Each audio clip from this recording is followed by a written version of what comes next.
afternoon all. We all know prevention is better than cure, and vaccination prevents the basis of preventive medicine. So today we discuss Tdap vaccine. We all know we have now switched over from TD to Tdap as one dose in each pregnancy. So let us revise why was it required and what are the facts about this vaccine. We all know pertussis is a highly contagious infection. It remains a global problem. It is estimated 24 million cases were seen in 2014 around the whole world. Though it affects all ages, but the risk of infection is higher and more serious in infants. It is a highly contagious acute respiratory tract infection characterized by paroxysms. That is why it is called whooping cough, caused by Bordetella pertussis bacterium. It is there is a characteristic high-pitched whoop after coughing paroxysm. It can be extremely serious, maybe even fatal, a frequent cause of prolonged cough in adults. It is a highly communicable disease, we all know. There's a long period of communicability and a long clinical course. Therefore, it is more infectious. This is the reason why it is more infectious. The convalescent stage lasts till up to 12 weeks, which is a very long period. The pertussis burden is likely grossly underestimated today. That is why there is an urgent need to improve the pertussis surveillance to optimize disease control. Many pertussis cases, mostly among infants, are often misclassified, resulting in underdiagnosis of the disease in this age group. And the pertussis is often unrecognized in infants, hospitalized for respiratory symptoms. That is why the need for a vaccine to prevent pertussis in infants. Now, the challenges in the diagnosis of pertussis, all the diagnostic modalities are not very good. They are maybe expensive and require high level of laboratories. Pertussis is more severe in infants. About 1/3 of infants with pertussis require treatment in hospital, and of these, 1 in 100, that is almost 1% of babies who receive treatment, do not survive. So that is why vaccination is required to prevent this disease. In infants, it leads to atelectasis. It may lead to pneumonia.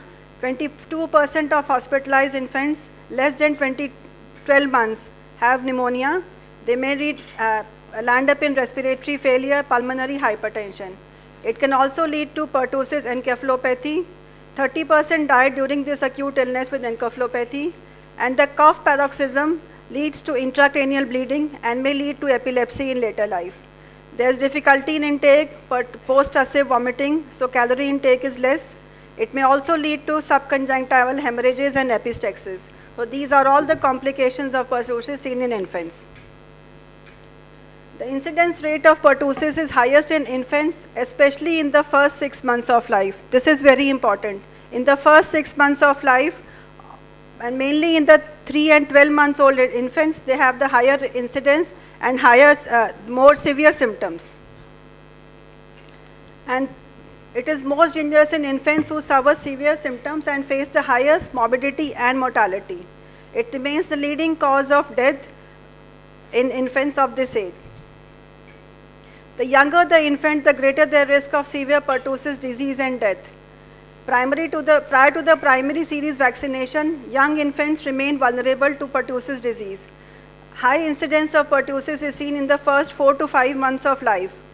And there's a decline after the 6 months of age. The incidence in infants after the 6 months of age is lesser. It is mainly the 4 to 5 months of age where the incidence and the severity is more. Globally, around 56,000 children died under the age of 5 years died from pertussis disease in 2015, which is a very large number. Now, here we can see in this graph, pertussis affects this age group, birth till the first to 2 months of life, and the vaccine that we give to the infant starts around 1.5 to 2 months. So this is the period of vulnerability which we need to cover with the vaccine. So that is why vaccination is recommended for pregnant women. These vaccines which we give to the pregnant woman, they protect the mother also from the severe disease herself, and also protects the baby via the transfer of immunity, the passive immunity via transfer of vaccine-specific antibodies through the placenta, and during lactation through the breast milk. Vaccination of pregnant individual aims to increase the infant antibody levels above that needed for immunity. Here we can see this is the level of the vaccine, the antibody level that we need to prevent any disease. And prior to vaccination, in both the mother and the baby, this is the level is there. And when we vaccinate the pregnant women, the level reaches this. So the baby and both the mother are protected from the disease. Maternal antibodies are transferred across the placenta to the fetus. Increased levels of IgG antibodies in the fetus have been seen, and progressive transfer of maternal antibodies to the fetus starts at around 17 weeks. And by the 35th week of pregnancy, the fetal IgG concentrations of most IgGs exceed maternal concentrations. The amount of maternal antibodies that the infant receives also depends on the maternal teat and the placental health and the gestational age. As the age advances, the antibody levels increase in the fetus. So maternal antibody titer depends on the vaccination status and time since last vaccination of the disease. Vaccination in pregnancy results in active transport of maternal antibodies across the placenta to the fetus. Circulating IgG antibodies are taken up by the syncytial trophoblast. Two IgG molecules bind with the FcRn receptors, the fetal receptors, and they are again released in the fetal circulation. Breastfeeding also has a role in the transfer of maternal antibodies. Secretory IgG antibodies are secreted in the colostrum or breast milk, and these are ingested by the neonate during the breastfeeding, providing mucosal immunity. After vaccination in pregnancy, increased levels of disease-specific maternal IgA antibodies are observed in the breast milk up to several weeks postpartum. So influenza and Tdap vaccination should be timed to provide optimal protection for both mother and the infant. To maximize protection for the mother as required for influenza, it is best to administer the vaccine early in pregnancy and usually prior to the peak of seasonal viral activity. However, influenza can be administered any time in pregnancy. And since with Tdap, the primary goal is protection of the infant, so the vaccine should be given during each pregnancy to provide transfer of antibodies across the placenta and to ensure maximal protection in the early infancy. The CDC recommends giving Tdap vaccination between 27 to 36 weeks, but the recommendations differ in other countries. Tdap vaccination is required during every pregnancy. It's not that we give in one pregnancy and not in the second or the third pregnancy.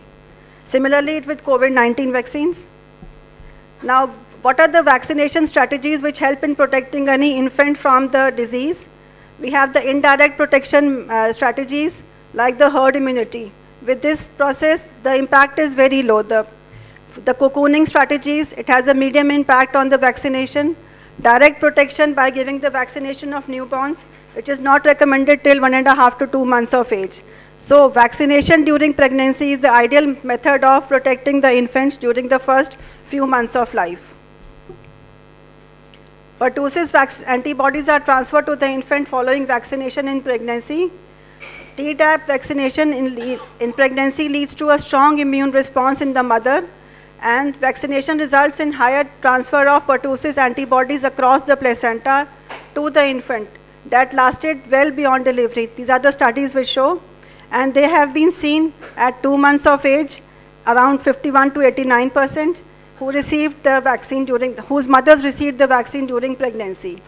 So vaccination during the second or early third trimester of pregnancy is considered ideal for transfer of antibodies to the infant. Randomized controlled trials show that pertussis vaccination elicits a robust maternal immune response. The level of antibodies decreased by just 50% till in over 12 months after vaccination. But this level was still significantly higher than required for prevention of the disease. A single dose of Tdap during pregnancy increases pertussis antibody levels in both the pregnant individuals as well as the infant. Extensive data shows the safety of these vaccines in both the mother and the baby. Repeat Tdap booster is shown in subsequent pregnancy is shown to be well tolerated in many of the studies. There is no difference in the rate of adverse birth outcomes, no significant increase in maternal acute adverse affection. There's a good safety profile for both pregnant women and the infants as seen by many studies. Safety of Tdap, people may question the safety of the vaccine for the infants. All children born live at term without congenital anomalies. There was no association between stillbirth and vaccination during pregnancy. There were no adverse effects on developmental outcomes. No association of birth weight of infants born to mothers with Tdap or polio. This is another vaccine. There's no increased risk of chorioamnitis. Benefits with regard to respiratory morbidity are there. There's no association with RTI or GI effects. Incidence of hospitalization higher in infants born to women not vaccinated with Tdap during pregnancy is more. So Tdap vaccine is proven effective against pertussis in early infancy. Vaccination during pregnancy has proven effective in reducing the burden of pertussis in infants. We can see by these graphs. The pertussis vaccination in pregnancy was associated reduction in pertussis-related deaths also in the infant. Even and especially in the age of less than 2 months, pertussis vaccination in pregnancy, the incidence of disease and the severity of disease in the infants was much less. So immune response following Tdap vaccination in infants born to mothers vaccinated with Tdap.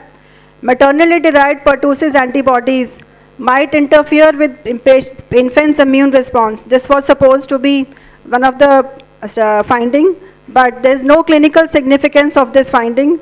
There is no data. There's an increased risk of pertussis is seen in infants after primary immunization whose mothers were vaccinated in pregnancy.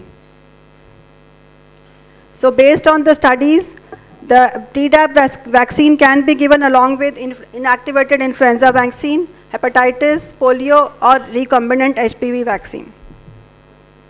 The various bodies which support the use of Tdap vaccination in pregnancy, almost all bodies advocate the use of Tdap vaccination during pregnancy. To summarize, Tdap vaccination during pregnancy transfers high levels of pertussis antibodies across the placenta to the infant. Tdap is well tolerated in pregnant individuals.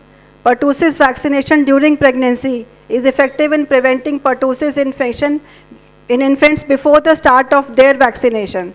So vaccination during pregnancy reduces the number of infant hospitalization and deaths from the pertussis disease. So we all should be giving Tdap vaccination in pregnancy. Thank you.